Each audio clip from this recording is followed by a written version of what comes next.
Jeg går inn og legger meg. Nesten så jeg kan gå inn og legge meg ned på en halvtime før det skjer noe.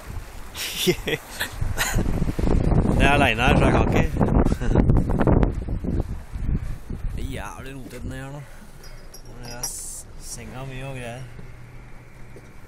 Her er maten. Bare rot. Bare rot.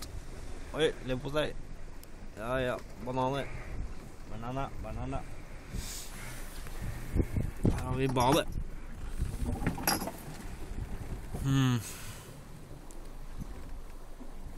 Ja, trenger å redde, ja.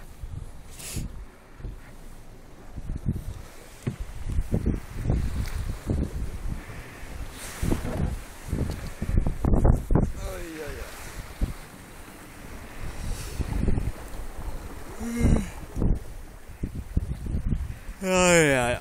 Ta en pils da, kanskje. Ta faen det. Det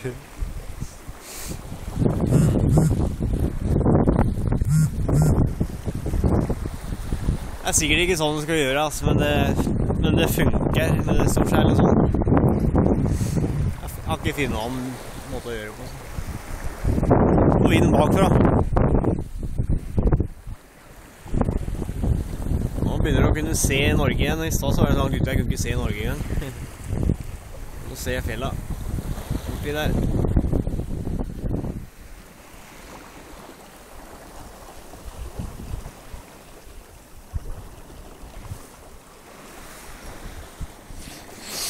Ja.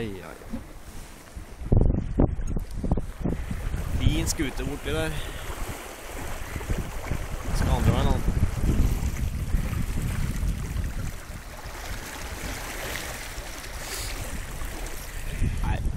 ta meg en pils. Så snakkes senere.